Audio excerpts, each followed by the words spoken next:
चली जाएगी और सारे इंसान दोबारा जिंदा हो जाएंगे। उनकी शक्लें, कैरेक्टर्स और इवन उनकी फिंगरप्रिंट्स भी एग्जैक्ट वही होगी जो दुनिया में थे।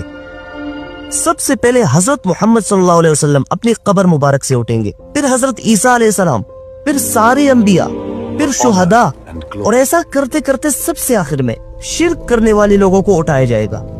जमीन से उठते वक्त हर इंसान अपनी ही एक डिफरेंट सिचुएशन में निकलेगा और वो हालात डिपेंड करता है उसके अमल पर। मतलब कोई अपने बुरे अमल की वजह से अंधा उठेगा, कोई बहरा, कोई 70 के साइज का, और कोई तो अपने सर के बल उठेगा।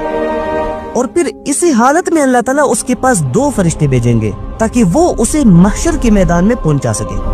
अब इतनी सख्त सिचुएशन में जहां जमीन लोहे का होगा, सूरज इतना पास होगा कि उसकी गर्मी बर्दाश्त से बाहर होगी, और इसी गर्मी में ऐसे लोहे की जमीन पर चलना आग पर चलने के बराबर होगा।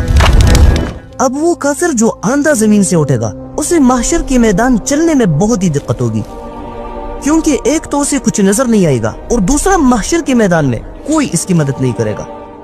इवन उसकी माँ भी अपनी इस सगी औलाद से दूर भागेगी, और जो 70 के साइज का होगा, एक तो उसकी स्पीड बहुत ही स्लो होगी और दूसरा वो बार बार लोगों के पाँव के नीचे आएगा। मुसलमान भी अपने अमाल के मुताबिक महशर के मैदान में जाएंगे, कोई पैदल सफर करेगा तो कोई ऊंट पर सवार होकर, और दुनिया के सारे लोग एक बहुत बड़ी क्राउड की शक्ल में सिर्फ एक ही तरफ जाएंगे।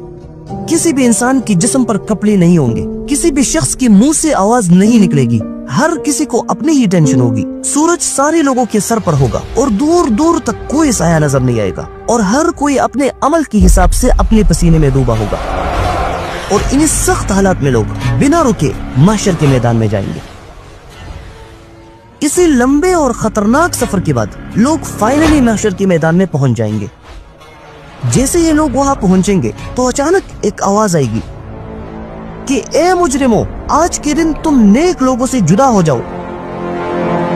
इसी आवाज के बाद सब लोग अलग अलग ग्रुप में तकसीम हो जाएंगे। दुनिया में जो शख्स बुतों की इबादत करता था वो अपने दोस्तों बुतों की इबादत करने वालों के साथ मिल जाएगा।